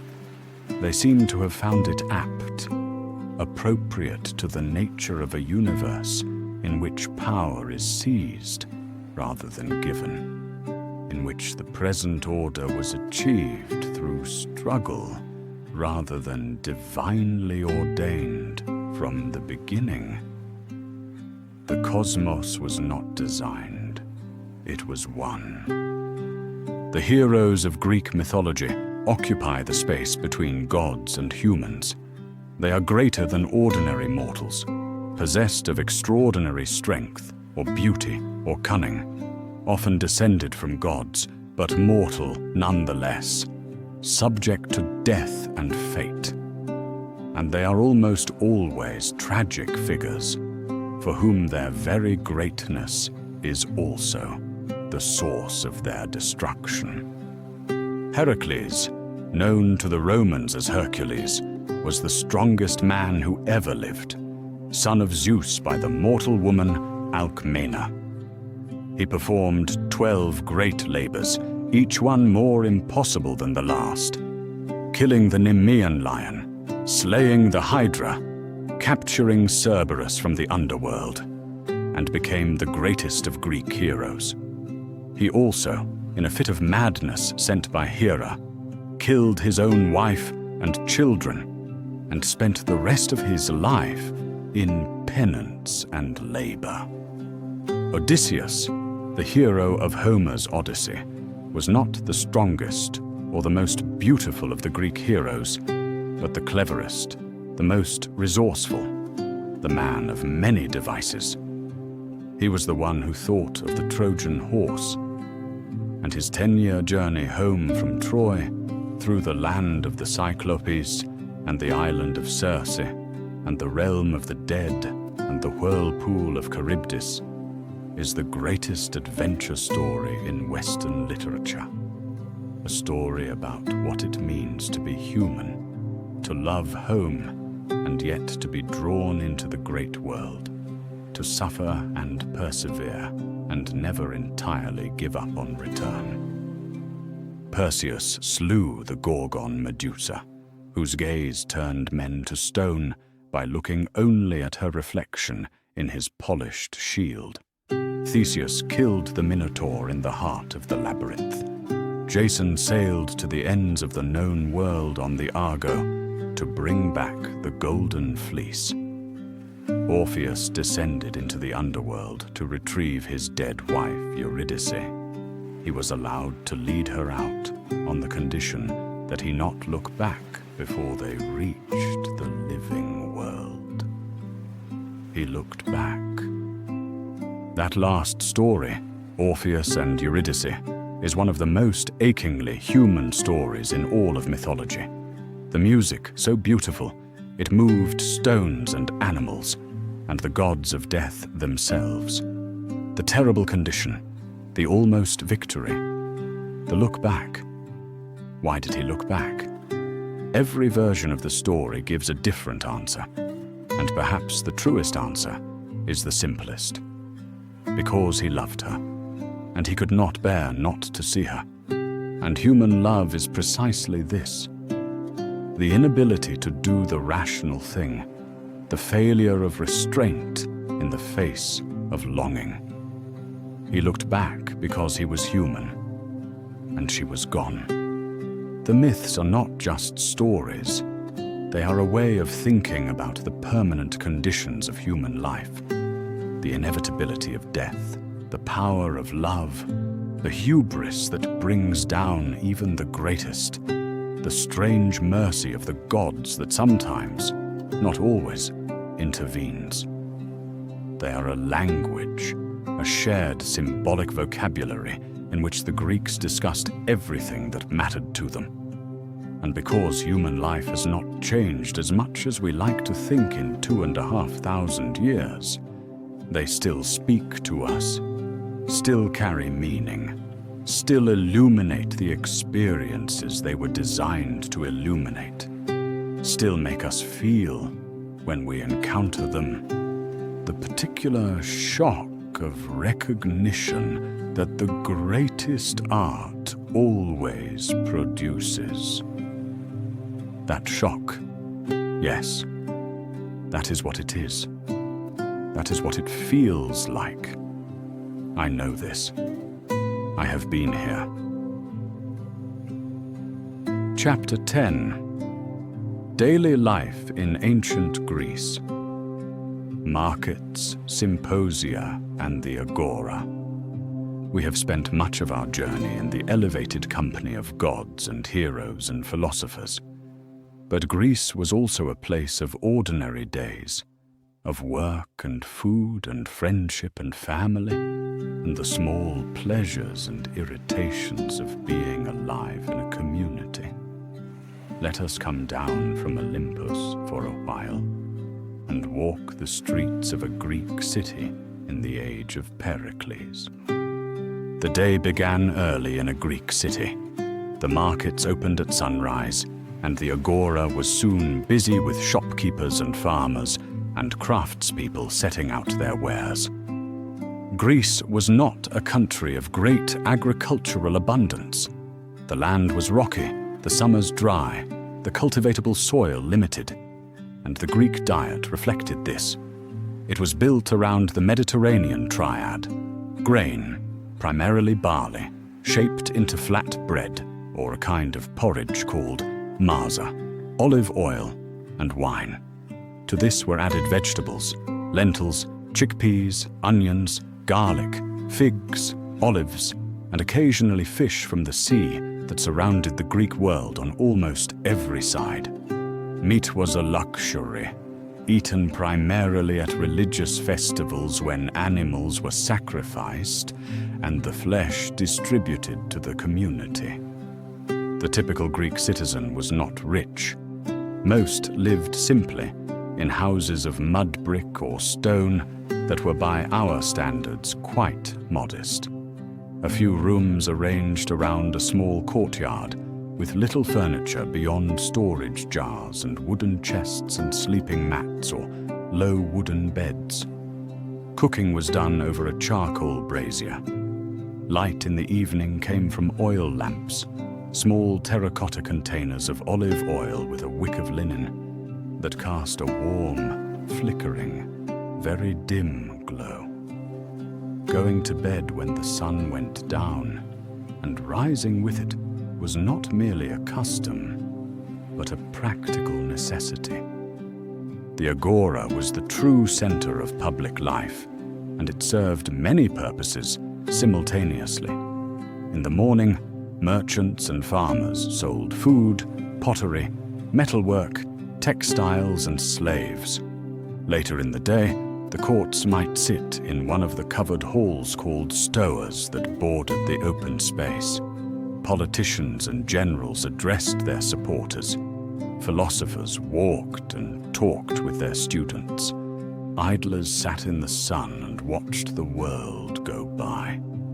In the 5th and 4th centuries, you might have seen Socrates there almost any morning, stopping passers-by and subjecting them to the gentle torture of his questioning. The gymnasium, literally the place where one trained naked, from the Greek gymnos, naked, was another central institution. Greek men exercised regularly and took their physical culture seriously. Running, wrestling, discus and javelin throwing, long jumping, the events of the Olympic Games, were practiced in the gymnasium by men of all ages. Physical excellence, what the Greeks called kalos, beautiful, applied equally to bodies and to noble deeds, was valued alongside intellectual excellence. The Greek ideal of the whole person, beautiful in body and mind, was pursued in the gymnasium as diligently as in the academy. The symposium, the drinking party that was the central social institution of the Greek upper classes, deserves its own chapter. The word means literally drinking together, and it was both more formal and more intellectually serious than the term party implies. A symposium was held in the andron, the men's room of a private house, the guests reclining on couches arranged around the walls, each sharing with a neighbor. Wine was served, always mixed with water. Drinking wine undiluted was considered barbaric, a sign of lack of self-control, and the amount of wine and water in the mixture was decided by the symposiarch, the master of the drinking, who also set the topics of conversation and the entertainment. Entertainment at a symposium could include music, a hired flute girl, or the guests taking turns with the lyre, and poetry, recited from memory or improvised on a theme. It included games, kottabos, in which you flicked the dregs from your wine cup at a target. It included conversation, philosophical discussion, political argument, erotic banter. The guests would recline, drink moderately, talk brilliantly, compete playfully, and go home at dawn. Plato's Symposium, in which the guests compete to give the best speech praising the god Eros, and Socrates delivers a speech that he attributes to a wise woman named Diotima, and that is one of the most beautiful accounts of love ever written, takes place at exactly such a gathering. Women in Athens were largely absent from public life. Respectable women, citizen women, the wives and daughters of citizen men, were expected to live within the domestic space of the household, to manage the household and raise the children, and to appear in public primarily at religious festivals. They did not attend the assembly, did not participate in the legal system, did not dine at Symposia. This exclusion was real and severe, and it is one of the most glaring contradictions of Athenian democracy. But Greek women were not simply passive or powerless. Within the household, they were the managers of a complex economic unit. Religious life gave them significant public roles. The priestesses of important cults were women, and women had their own religious festivals from which men were excluded. And outside Athens, the situation varied considerably. Spartan women were, by Athenian standards, startlingly independent, exercising, owning property, and expressing opinions without the constraint that Athenian convention imposed. The hetairae, educated courtesan companions, occupied a different and complicated position. Unlike ordinary wives, who were excluded from intellectual and public life, hetairae were educated, articulate, and free to participate in male social life. Aspasia of Miletus, who became the companion of Pericles and lived with him for the rest of his life, was renowned for her intelligence and her influence.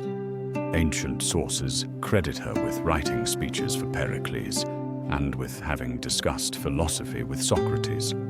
She was also, predictably, attacked and ridiculed by the comic poets. The price of influence, for women in Athens, was scandal.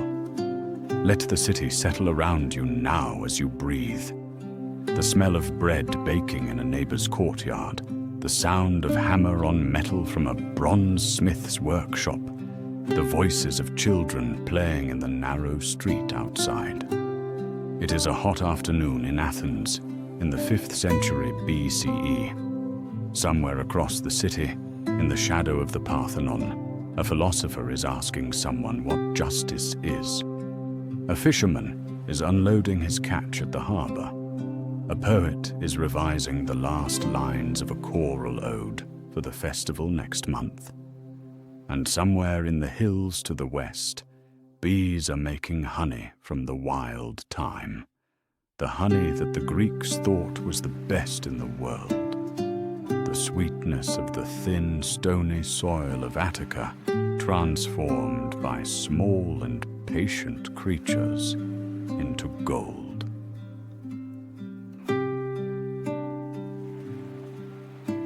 Chapter 11. The Greek Theatre.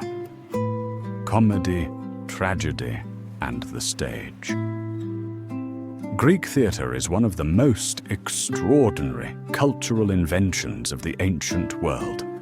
It emerged in Athens in the 6th century BCE from the religious rituals of the cult of Dionysus, from the dancing and singing of the chorus, the dithyramb, that was performed at Dionysiac festivals. At some point that is now lost to history, a performer named Thespis, the ancestor of every actor who has ever lived, whose name gave us the word thespian, stepped out of the chorus and spoke as an individual character, initiating the dialogue between character and chorus that is the structural heart of Greek drama. From this simple beginning, a chorus, a character, a dialogue, the Greeks developed over the course of the 5th century BCE, a dramatic art form of extraordinary sophistication and emotional power. The plays were performed at the festival of the city Dionysia in Athens, a celebration that lasted several days and drew visitors from across the Greek world. 3 tragedians competed each year, each presenting a tetralogy, 3 tragedies and a satyr play, a comic treatment of mythological material that provided light relief after the intensity of the tragedies. Comic playwrights competed separately. The theatre of Dionysus on the south slope of the Acropolis held perhaps 17,000 people. The audience sat on stone benches cut into the hillside, looking down at the circular dancing floor, the orchestra, where the chorus performed, and at the stage building behind it, the skene from which the characters emerged. The performances were daytime events, outdoors, in the full light of the Attic sun. The actors were all male, as in Shakespeare's theatre 2,000 years later. Women's roles were played by men in masks and costume. The masks allowed quick character changes and helped project expression to the back rows of a theatre this large. The three great tragedians whose work has survived, Aeschylus, Sophocles, and Euripides, are among the most important writers in human history. Their work survives only partially. Of the roughly 300 plays written by these three men, 33 survive complete. But those 33 plays include some of the most profound explorations of human experience ever committed to written form. Aeschylus, the oldest of the three, introduced the second actor. Before him, the chorus dialogued with a single character and wrote with a grandeur and a cosmic sweep that suits a man who fought at Marathon and saw the Persian wars from the inside. His Oresteia, the only complete Greek tragic trilogy to survive, follows the house of Agamemnon through 3 plays: the king's murder by his wife Clytemnestra on his return from Troy, the revenge killing of Clytemnestra by her son Orestes, and the resolution of the blood feud in the first murder trial at the court of the Areopagus in Athens, presided over by Athena herself. The trilogy moves from the primitive world of blood vengeance to the civilized world of law and reason, a movement that Aeschylus presents as the great achievement of human civilization. Sophocles is perhaps the greatest of the three, the writer whose formal mastery and whose emotional depth are most perfectly balanced. His Oedipus Rex has been called, since Aristotle analyzed it in his Poetics, the perfect tragedy, the story of a man who set out to escape a terrible prophecy and, in the very act of fleeing it, fulfilled it. Oedipus killed his father and married his mother without knowing who they were.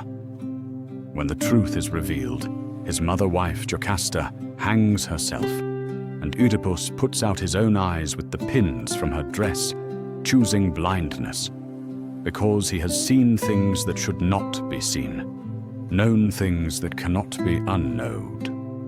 What does Oedipus mean? The play has been interpreted endlessly. Aristotle saw it as a demonstration of the tragic hero, a great man brought down not by vice, but by hamartia, a fatal flaw or error.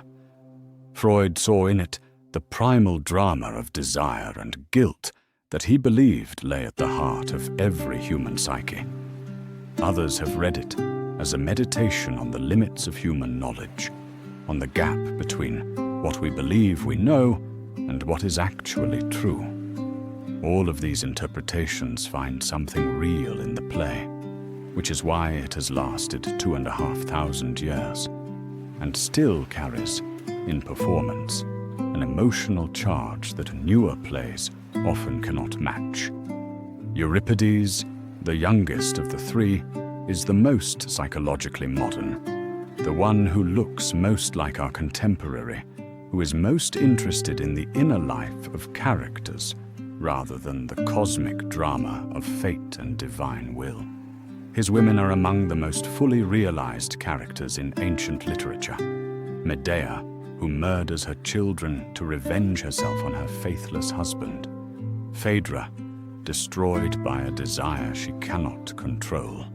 Hecuba, stripped of everything by the fall of Troy, and finding in grief a terrible strength. Euripides was controversial in his own time. He was mocked by Aristophanes, criticized for making the gods too human and the humans too ignoble. But he was widely read after his death, and his influence on later drama has been enormous. Comedy, in the hands of Aristophanes, was political, bawdy, fantastical, and wickedly funny.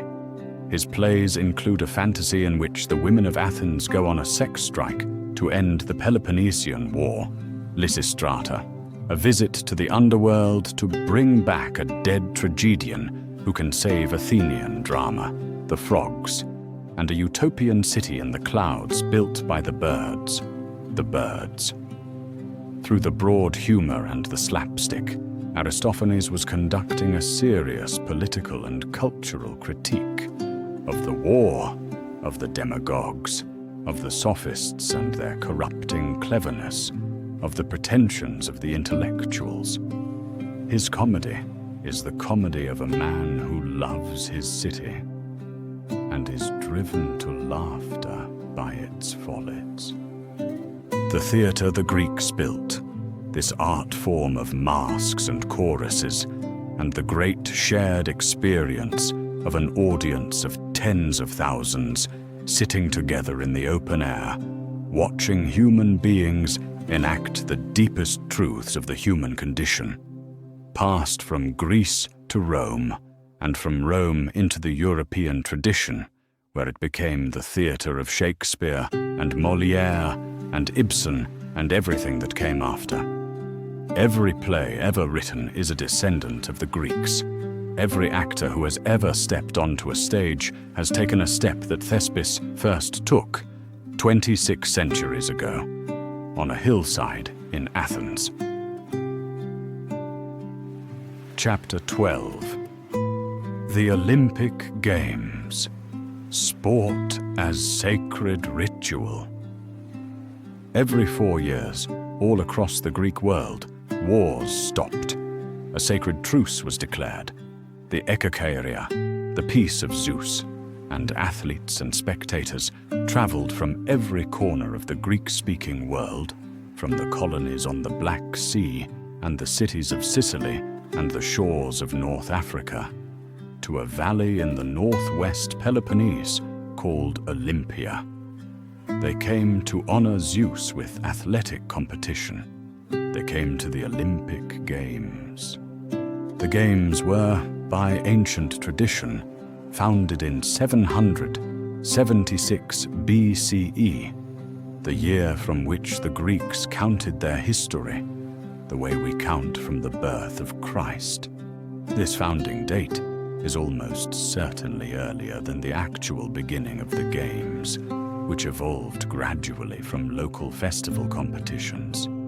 But by the 5th century BCE, the Olympics were clearly the most prestigious athletic competition in the Greek world, and winning at Olympia was the most celebrated achievement an athlete could attain. The site at Olympia was not a city, but a sanctuary, a sacred precinct dedicated to Zeus, dominated by his enormous temple, which housed one of the 7 wonders of the ancient world, the great chryselephantine statue of Zeus by Phidias, made of gold and ivory, seated on a carved throne, so large that the god appeared to need to duck to avoid the roof.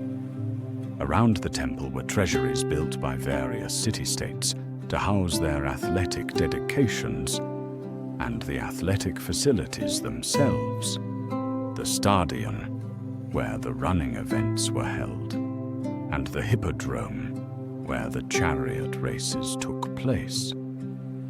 The athletes who competed at Olympia trained for years and traveled great distances.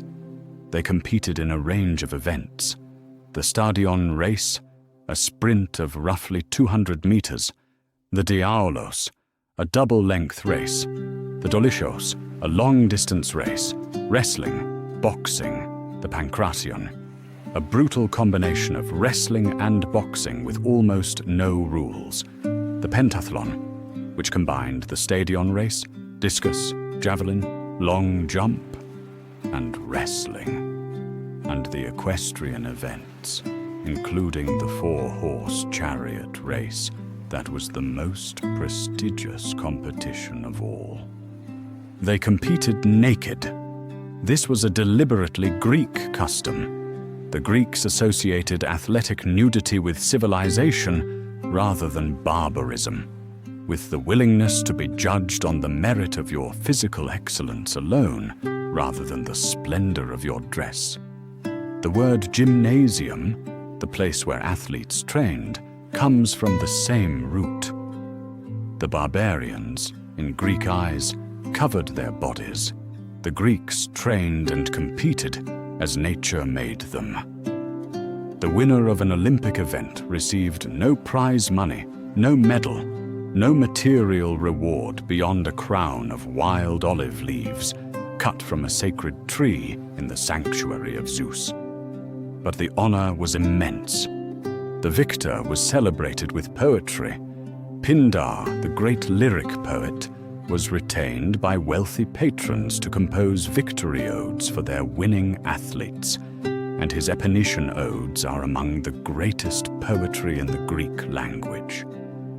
Victors returned home to be greeted as heroes, were given free meals for life, had statues erected in their honor. Their names were recorded and preserved. Winning at Olympia was a form of immortality. The games were also a powerful demonstration of Greek cultural unity. In a world of fractious, perpetually warring city-states, the Olympics provided a moment of shared identity.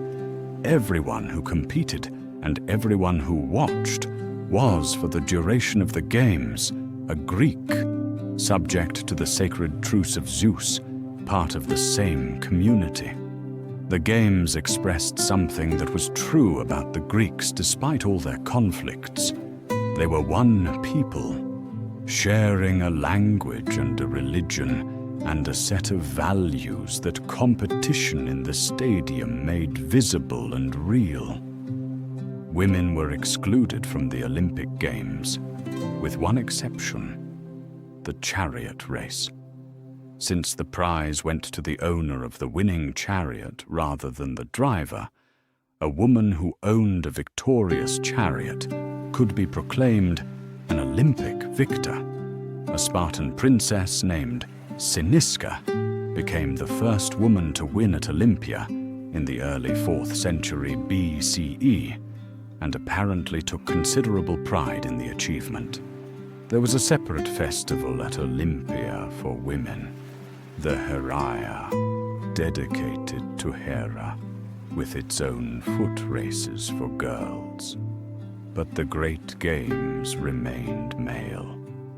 The modern Olympic Games were revived by the French educator Pierre de Coubertin in 1896, drawing directly and explicitly on the ancient model. The spirit of international competition, the celebration of physical excellence, the ideal of amateur sport as a form of honorable achievement. The 5 rings of the Olympic flag represent the 5 continents. The torch relay evokes the sacred flame of Olympia. The word Olympics comes directly from Olympia, from Zeus, from that valley in the northwest Peloponnese, where for over 1,000 years, every 4 years, the world stopped fighting long enough to run and throw and wrestle in the sun. Chapter 13. The Legacy of Greece. The world they made. We have come a long way tonight.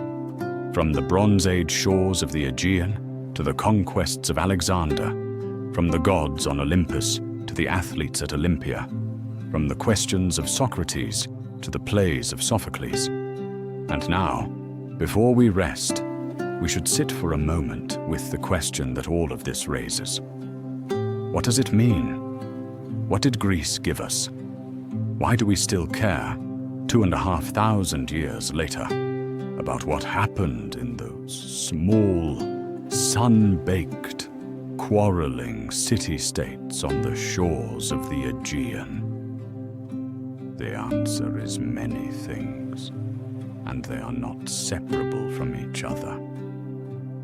but let me trace the most important threads. Philosophy, the systematic attempt to understand the world through reason rather than revelation, to ask hard questions and follow the argument wherever it leads, regardless of whether the conclusions are comfortable or convenient, begins with the Greeks. Not that other cultures did not have wisdom traditions, did not have sophisticated thinking about the nature of the world and the good life. They did. But the particular form of inquiry that characterizes philosophy, the public argument, the dialogue, the willingness to treat any claim as potentially in need of justification, is a Greek invention, and it became the foundation of the scientific revolution and everything that has followed from it. Democracy. The idea that authority resides in the people, that citizens have the right to participate in the decisions that govern them, that no person is so naturally superior to others that they have the right to rule without consent. This is not universal across human history. It is a particular idea with a particular origin, and that origin is Athens. The Athenian democracy was flawed and limited, and inconsistent with many of the values it claimed to uphold. But the idea it articulated, imperfectly, in a particular historical context, has been the inspiration for every democratic movement in human history since, and it is the foundation of the political systems most of us live under today. Science and mathematics. Greek science was not modern science. It lacked the experimental method, the controlled trial, the careful separation of hypothesis from fact. But it was the ancestor of modern science. The Greeks were the first to attempt systematic explanations of natural phenomena without recourse to divine intervention, to look for natural causes of earthquakes and rainbows and diseases, to apply mathematics to the description of physical phenomena.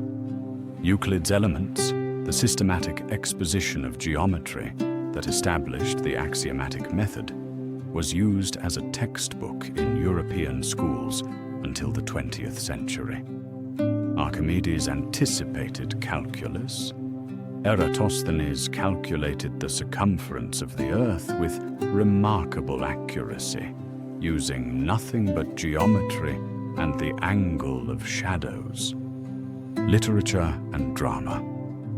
The Iliad and the Odyssey are not the oldest works of literature in the world. They have older relatives in Mesopotamia and Egypt. But they are the founding documents of the Western literary tradition, the Eua texts that every subsequent Western writer has been in dialogue with, knowingly or not. Greek tragedy invented the psychological drama of inner conflict. Greek comedy invented the comedy of social satire. Greek lyric poetry explored the landscape of personal emotion with a directness and a beauty that has never been surpassed. Architecture, the temple, the theater, the gymnasium, the agora, the physical forms that the Greeks developed for the buildings of public life, became the templates for Western public architecture, and remain so today. The columns of the Parthenon, Doric, Ionic, Corinthian, march through 2,000 years of Western building, from the Roman Forum to the US Capitol, from the banks of Georgian London to the train stations of the Industrial Age. We still think, when we want to express dignity and permanence in a public building, in forms that the Greeks invented.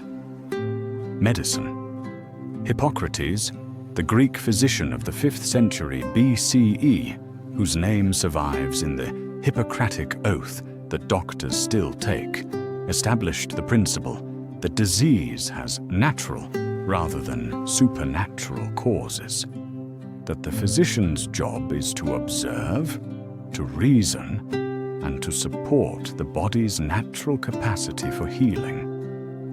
This is the foundation of medicine as we practice it. The Greek legacy is not only these specific contributions, though they are extraordinary. It is also a way of being in the world, the attitude of intellectual curiosity, the willingness to question, the conviction that understanding is possible and worth pursuing, the openness to argument. Greece gave the Western world a certain kind of mind, a mind that asks why, a mind that is not satisfied with the answer, because that's how it has always been. A mind that finds the world not simply given, but genuinely puzzling, and finds the puzzle not threatening, but delightful. That mind is also, when you think about it, the mind of a person who lies awake at night, wondering about things. A person who cannot quite turn off the questions.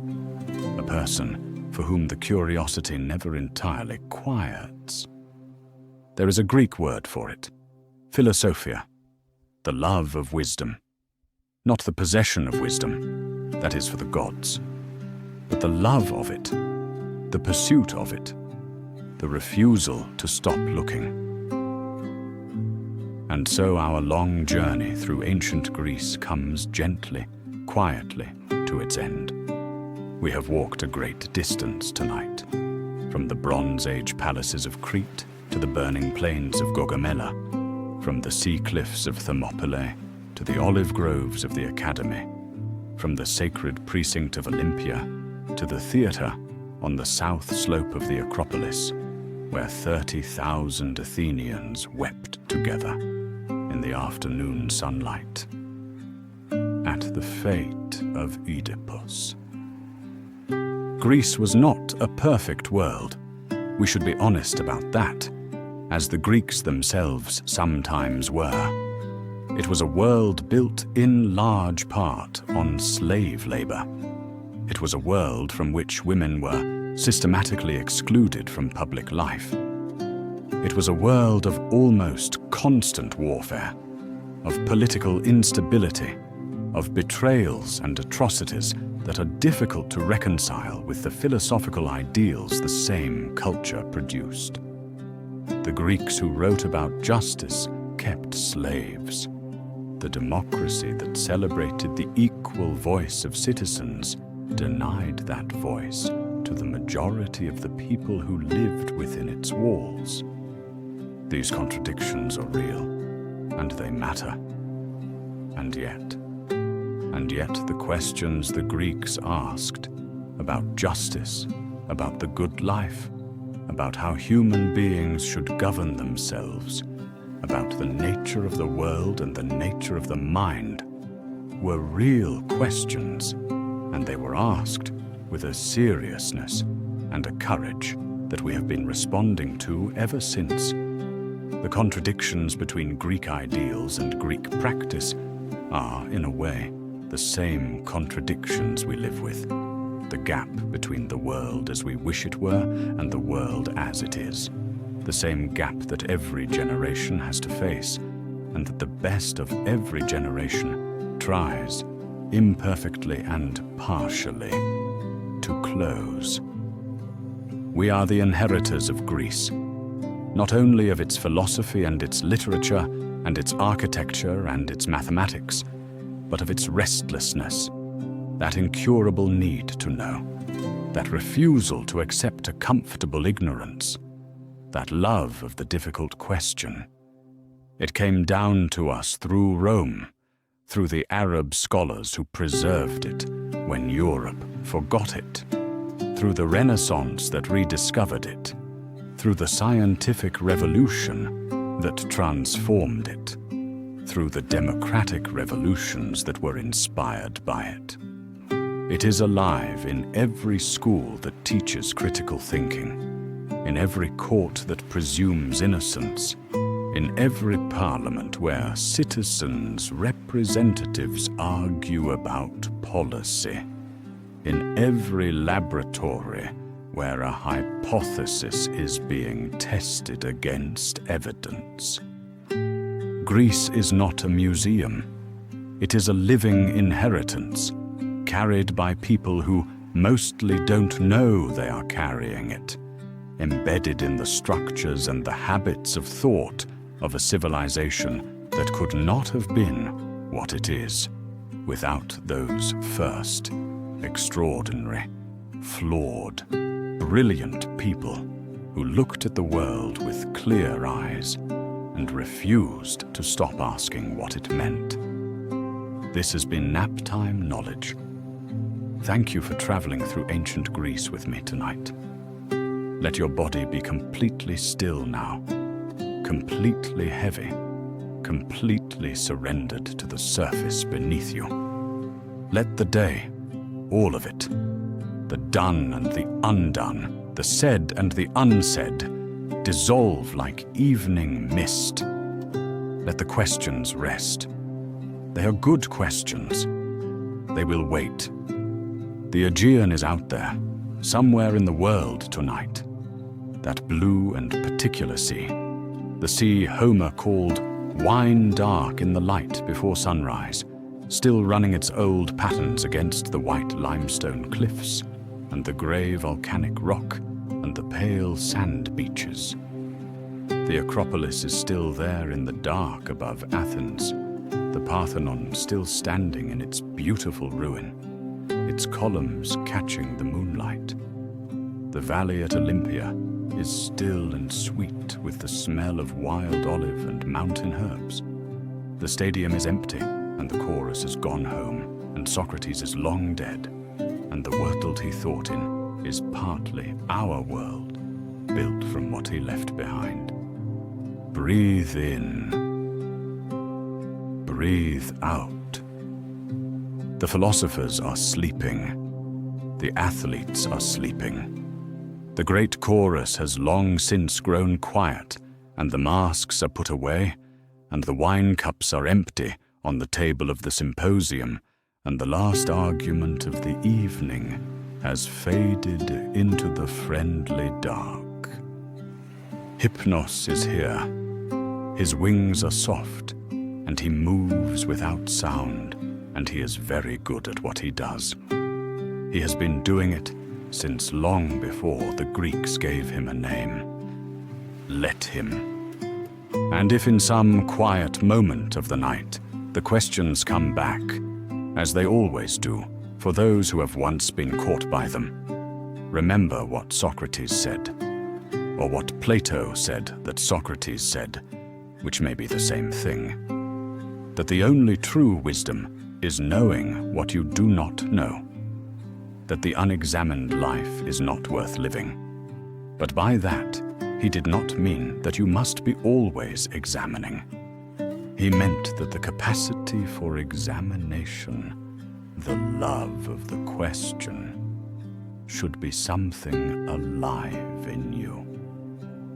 It is alive in you. It brought you here tonight to lie in the dark and listen to stories about a civilization that has been over for 2,000 years, and that is, in some way, never over. That love of the question. That is philosophia. That is the thing the Greeks gave us that matters most. Carry it gently into sleep.